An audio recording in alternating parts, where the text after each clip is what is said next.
Friends आज जो हम इसका कीबोर्ड चेंज करने लगे हैं जो है ये डेल का मॉडल है 6510। तो हम न्यू कीबोर्ड लाए हैं, आज हम इसको चेंज करेंगे। उसके लिए यहाँ पर एक स्ट्रिप दी होती है ये वाली, तो इसको हम पहले उतारेंगे किसी पेचकस की मदद से।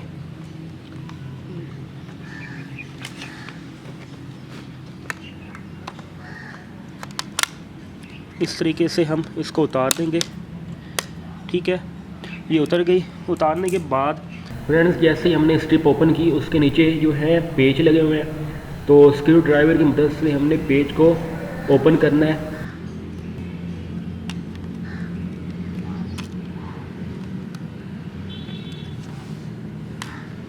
और दूसरा जो है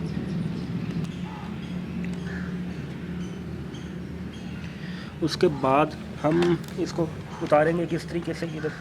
यहाँ से आपने इसको ऊपर उठाना है, उठाने के बाद यहाँ से भी आपने उठाना है। उठाने के बाद इसको थोड़ा आपने इस तरह का और यहाँ से पीछे की तरफ इसको आपने खींचना है, ठीक है। कीबोर्ड हमारा उतर गया। उसके बाद हमने नया कीबोर्ड लगाना है, तो आप सेम इसी तरीके से यहाँ पर कीबोर्ड रख के इसको प्रेस कर देंगे।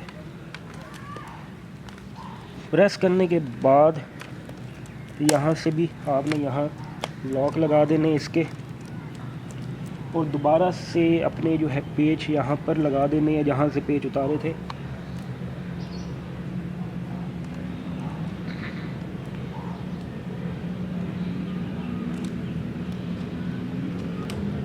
और यहाँ से भी दूसरा पेच लगा देता हूँ।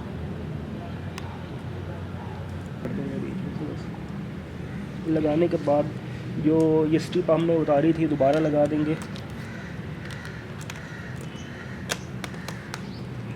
ये हमारी स्ट्रिप लग गई और हमारा ये कीबोर्ड अब फिट हो चुका है, ठीक है।